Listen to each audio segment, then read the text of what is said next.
I'm not a slave of my moods. My moods are my slaves. Yes, this was once quoted by none other than the first superstar of Hindi cinema, Rajesh Khanna. You must be a fan of him, just like I am. He ruled the cinema. He ruled the hearts. He ruled the masses. He ruled the box office. The man who got a brilliant personality, brilliant stardom, mammoth career he enjoyed in his life, in his movie career, in his movies. He played magic with the hearts and with the souls of cinema goers. The people simply loved him. People used to stand in queues in order to get tickets of his movies. The movies simply looted everyone's heart. Box office ruled by his movies. He really enjoyed the stardom in his peak career. But what happened to that man that his career simply destroyed, and he then never stood up? Yes, this is what I'm going to tell you in this vlog, or in this blog. Rajesh Khanna Bollywood Hindi cinema के पहले superstar थे। उनके ज़माने में या उनसे पहले के जो लोग, दिलीप कुमार, राजकुमार, मनोज कुमार और इस तरह के बड़े वेटरन्स, उनको भी लोग लेजेंड्स कहा करते थे। लेकिन राजेश खन्ना वो वाहिद सुपरस्टार, वो वाहिद एक्टर जो हिंदी सिनेमा का पहला सुपरस्टार बना। This happened because of his talents, because of his skills, because of his personality, his persona, that he instantly jumped to the heights. लेकिन आखिर हुआ क्या कि इस इतने बड़े सुपरस्टार को आखिरकार मात मिली।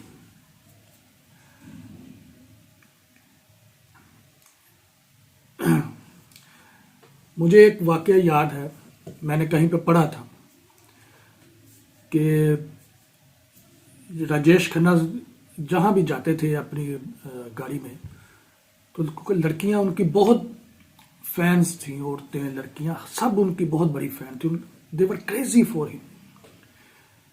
तो जहाँ से वो अपनी गाड़ी में गुजरते थे, तो जो गाड़ी के पीछे से धूल होती थी, डस्ट जिसे कहते हैं, तो लड़कियां वो धूल से अपनी मांग भर लिया करती थी। This was his stardom, this was his big stardom that caught the girls and women of that time crazy for that star, rather superstar.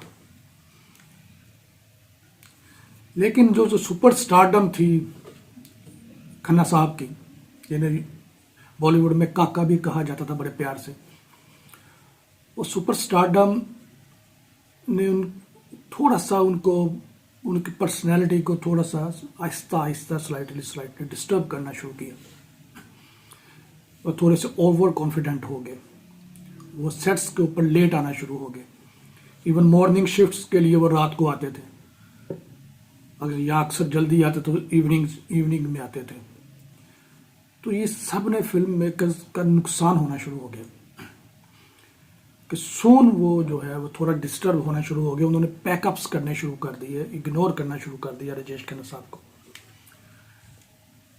तो अपने अमिताभ बच्चन साहब, the big name, mega star of Bollywood cinema, वो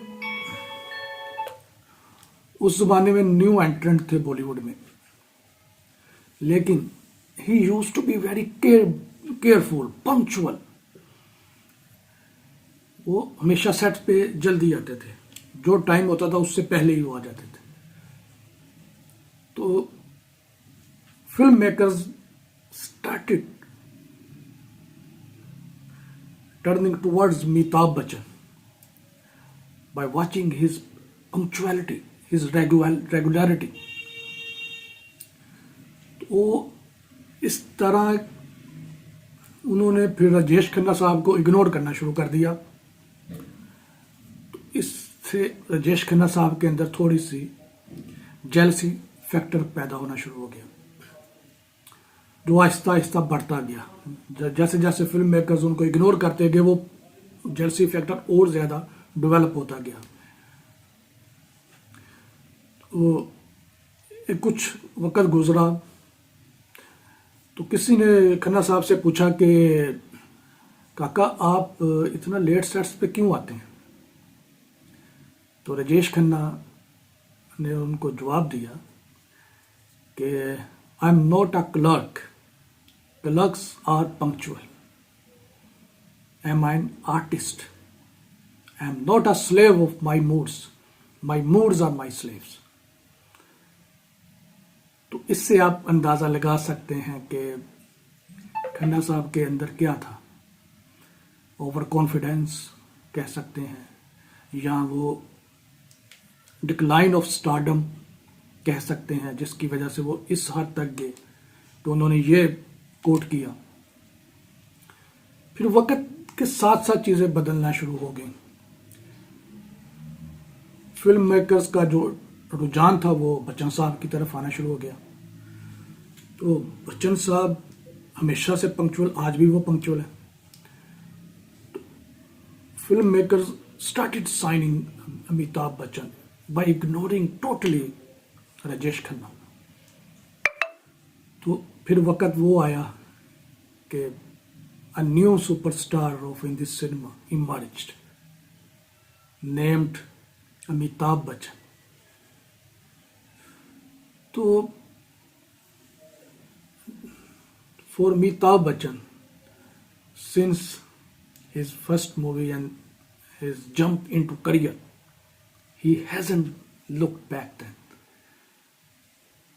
He emerged as a mega star of Bollywood. तो इस सारी कहानी सुनाने का मकसद सिर्फ ये है कि खन्ना साहब को मैं अभी भी दिल से बहुत प्यार करता हूँ। मैं हमेशा से उनका फ़ैन रहा, as a critic, as a viewer and as a human as well. Bachchan sahab को भी मैं उतना ही प्यार करता हूँ। मेरे लिए दोनों लेजेंड्स हैं, लेकिन human is always human. Jealousy एक ह्यूमन फैक्टर है, एक साइकोलॉजिकल मैटर है, इशू है, वो हर किसी में आ जाता है। तो वो खन्ना साहब में भी आया, लेकिन वो उनके मिसबिहेव ने, उनके बैड प्रोफेशनलिज्म ने उनको, उनके करियर को डिस्ट्रॉय किया, जिसकी वजह से उन्होंने अपने मूवी करियर के आखिरी लम्हात में उस तरह के स्टारडम को एंजॉय नहीं किया जो कि अमिताभ बच्चन साहब स्टिल गोज ऑन। तो बच्चन साहब के प्रोफेशनलिज्म ने हमेशा उनको सक्सेस दी है, और आज भी वो, अगर वो he is a leading superstar just because of his professionalism and his, no doubt he is a big actor, लेकिन उनका प्रोफेशनलिज्म ने हमेशा उनको स्टैंड आउट किया है। सो hope you must have liked this vlog. If you do, just subscribe to this channel and press the bell icon button so that my new videos can reach out to you. I'm Gohar Iqbal, a film critic, Bollywood analyst and columnist. I have started my journalism career very early in my age, but I turned out to Bollywood journalism in 2002, and since 2002 I've been attached associated with Bollywood journalism. I've written for many big names, BBC, Indian Express, Screen, Bollywood Hungama, and around the world for Canadian, Holland, US, UK magazines, and many other I even don't remember. So I hope you must have liked this video. मैं कोशिश करूँगा इस तरह के मज़ीद जो features हैं वो आपके लिए लेके आऊँ जो आपको अट्रैक्ट करें आपको, because you must be a movie buff like me. तो मैंने अपने करियर में बहुत सारे सेलिब्रिटीज़ का इंटरव्यू भी किया है, बॉलीवुड स्टार्स के, इवन अदर इंडस्ट्रीज़ के भी कॉलम्स लिखे, न्यूज़ लिखी, मूवी रिव्यूज़ किए. Still I am doing the same. लेकिन just in order to tell you the about myself I am explaining it again. So hope to have a soothing journey ahead. Just subscribe to my channel to get new updates. So till then guys, bye bye. Thanks.